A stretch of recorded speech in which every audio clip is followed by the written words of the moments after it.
Selamat malam sahabat sekalian, apa kabar kalian semua? Jumpa lagi dengan saya Wahyu di Fakta Misteri 99 ya. Pada malam hari ini kita mendapatkan email dari 4 bersaudara atau 4 sahabat, yaitu Rama, Rina, Rudy, dan Rara. Dan yang mengirimkan email ini ialah Rara ya. Keempat sahabat ini merupakan seorang pendaki ya. Mereka hobi sekali mendaki gunung. Jadi mereka ini sudah sering menjelajahi berbagai gunung di Indonesia, mulai dari Gunung Gede, Gunung Merapi, hingga Gunung Rinjani. Namun ada satu gunung yang belum pernah mereka taklukkan, yaitu Gunung Bromo. Tapi sebelum kita lanjut membacakan email dari Rara, alangkah baiknya jika Anda mendukung dan mensupport channel ini supaya terus berkembang dengan cara mengetik tombol like, komen, dan subscribe. Wahyu doakan semoga Anda yang menekan tombol subscribe mudah-mudahan rezekinya akan semakin dipermudah oleh Tuhan Yang Maha Kuasa. Amin amin ya rabbal alamin. Baiklah sahabat, mari kita mulai ceritanya. Jadi Gunung Bromo ini adalah gunung berapi yang masih aktif ya, terletak di Jawa Timur ya, dan merupakan bagian dari Taman Nasional Bromo Tengger Semeru. Setahu saya gunung ini memiliki ketinggian sekitar 2329 meter ya. Ya, saya dulu juga pernah ya. Jadi Wahyu juga pernah sih mendaki ke sini. Dan dikelilingi oleh 4 kabupaten, yaitu Probolinggo, Pasuruan, Lumajang, dan Malang. Gunung Bromo terkenal dengan keindahan matahari terbitnya serta lautan pasir dan kawahnya yang luas. Jadi menurut Mbak Rara, mereka berempat ya. Jadi keempat sahabat itu memutuskan untuk mendaki Gunung Bromo pada akhir pekan. Mereka menyewa sebuah villa Cemoro Lawang, sebuah desa yang berada di kaki gunung. Mereka berencana untuk berangkat pada malam hari agar bisa sampai di puncak sebelum matahari terbit. Mereka juga membawa peralatan lengkap seperti tenda, sleeping bag, senter, kompor, makanan, dan yang lain-lainnya ya. Wajarlah mereka harus menyiapkan semua itu ya, karena mereka akan mendaki. Jadi pada malam itu mereka berangkat dengan menggunakan jeep yang mereka sewa dari warga setempat ya. Jadi Bromo ini sahabat, kita bisa menyewa jeep jika kita ingin naik ke atas ya, melalui warga setempat. Mereka melewati lautan pasir yang gelap dan sepi, dan sesekali melihat cahaya api dari kawah Gunung Bromo. Mereka merasa tegang dan berdebar-debar, ungkapnya, karena ini adalah pertama kali pengalaman pertama mereka mendaki gunung berapi yang masih aktif. Setelah sekitar 1 jam berkendara ya, dari kampung itu ya, dari villa yang mereka sewa itu untuk sampai ke puncak Bromo itu sekitar 1 jam. Mereka tiba di sebuah pos pendakian yang berada di dekat Bukit Teletabis ya, sebuah bukit yang ditumbuhi oleh rumput hijau. Mereka turun dari jeep dan mulai berjalan kaki menuju puncak Bromo. Mereka mengikuti sebuah jalur yang sudah ada dan sesekali melihat tanda-tanda arah yang dipasang oleh petugas Taman Nasional. Mereka berjalan dengan semangat dan bercanda-canda untuk mengusir rasa kantuk dan dingin. Mereka juga mengambil beberapa foto dan mengirimkannya ke media sosial. Mereka merasa senang dan bangga karena mereka akan segera mencapai tujuan mereka. Namun kebahagiaan mereka tidak berlangsung lama. Ketika mereka sudah mendekati puncak, mereka mulai merasakan hal-hal aneh dan menakutkan.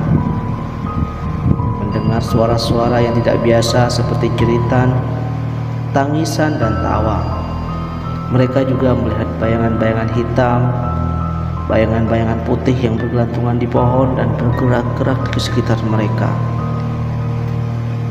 Rara mengungkapkan, ini pasti ada yang sedang mengawasi dan mengikuti kita, ungkap Rara. Jadi yang mengirim email ini ialah Mbak Rara ya.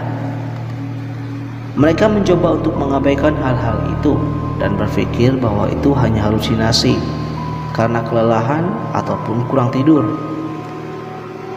Mereka juga berpikir bahwa itu hanya efek dari suhu udara yang dingin dan tekanan udara yang rendah.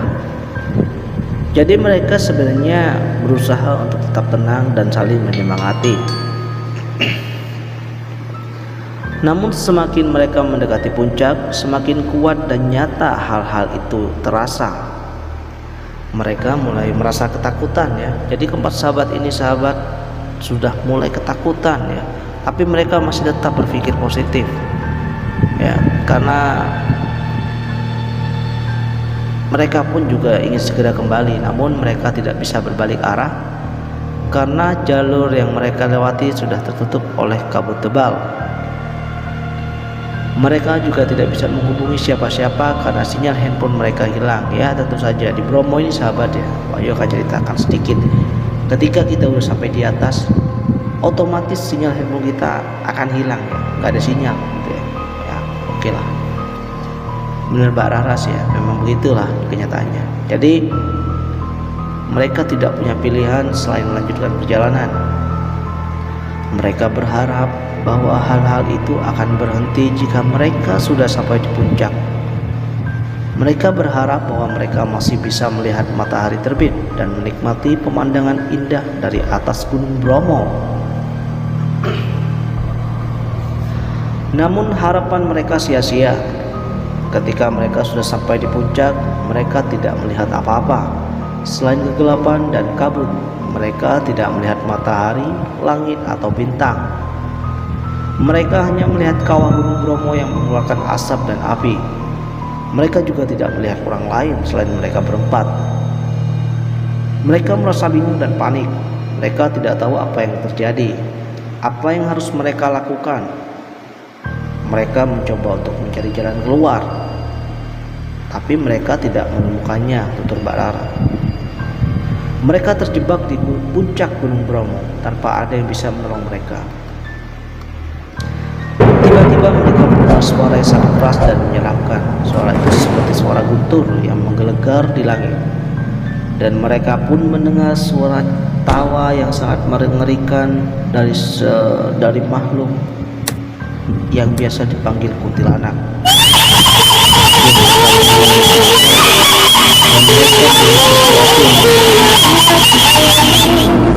Mereka melihat sebilah sedang melayang-layang di atas kawah Gunung Bromo. Mereka melihat hantu dan makhluk-makhluk yang tidak biasa sedang menatap mereka dengan mata merah yang menyala. Sontak saja mereka berteriak ketakutan dan berlari sekuat tenaga. Mereka berusaha untuk menghindari 9 hantu tersebut dan 10 kunti dan makhluk-makhluk lainnya yang mendatangi mereka, yang sedang mengejar mereka. Mereka berdoa. Mereka tidak ada pilihan selain mereka berdoa dan meminta pertolongan dari Allah Subhanahu wa Ta'ala. Mereka berharap bahwa semua ini hanya mimpi buruk yang akan segera berakhir. Namun ini bukan mimpi, ini adalah kenyataan. Ini adalah kenyataan yang harus mereka hadapi. Hingga akhirnya sahabat mereka yang tadinya berempat, sekarang hanya tinggal 3. Hanya tinggal bertiga. Karena sahabat mereka Rudi karena Rudi melindungi ketiga sahabat wanitanya ini, akhirnya dia harus terseret dan jatuh ke dalam kawah. Akhirnya Rama, Rina dan Rara terselamatkan. Mereka diselamatkan oleh petugas yang kala itu sedang berada di puncak juga untuk menjadi pendaki yang hilang sebelum mereka. Rama, Rina dan Rara akhirnya sangat bersedih karena merasa sangat kehilangan sahabatnya Rudi yang jatuh ke dalam kawah. Singkat cerita, ketika mereka sudah ditolong oleh petugas dan dibawa ke pos di bawah, Rama, Rina dan Rara mendengar suara tertawa kuntilanak yang sangat mengerikan pada waktu itu. Dan Rara juga melihat jasad Rudi yang diangkat oleh makhluk-makhluk halus tersebut. Mereka bertiga sontak, mereka bertiga menangis, ungkap Mbak Rara. Setelah mereka sampai di bawah dan kembali ke villa, mereka memutuskan untuk langsung kembali ke rumah, ke kampung halaman mereka. Dan mereka menceritakan kepada keluarga Rudi bahwasanya Rudi sudah meninggal dunia karena terjatuh ke dalam kawah Bromo. Singkat cerita, keluarga Rudi tidak langsung percaya apa yang ketiga sahabat tersebut ceritakan, tetapi dengan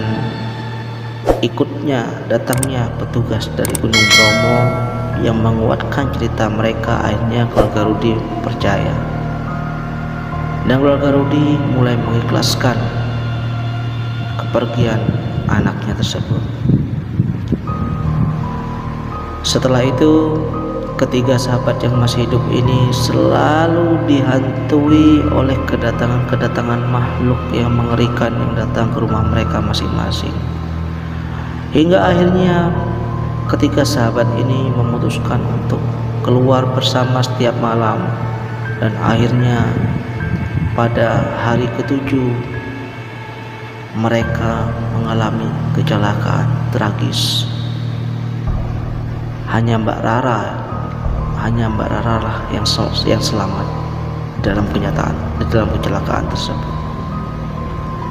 Jadi pesan Mbak Rara kepada para pendaki, jika kita ingin mendaki sebuah gunung, alangkah baiknya kita juga harus tetap mengutamakan kesopanan. Jangan sampai kita melontarkan kata-kata kotor ataupun berbuat apa-apa yang sangat memalukan atau mesum di atas gunung, karena itu semua akan bisa menjadi kutukan, bahkan para penjaga gunung tersebut tidak akan terima. Semoga kita yang mendengarkan cerita ini, ataupun kita yang satu hobi seperti Mbak Rara dan sahabat yang sudah meninggal, bisa mengambil pelajaran dari cerita ini. Dan kita doakan mudah-mudahan Mbak Rara akan terus selalu dilindungi. Walaupun Mbak Rara sudah tidak mau melakukan aktivitas mendaki lagi karena trauma, ya mudah-mudahan Mbak Rara juga akan terus diberikan ketabahan dan kelapangan, ya.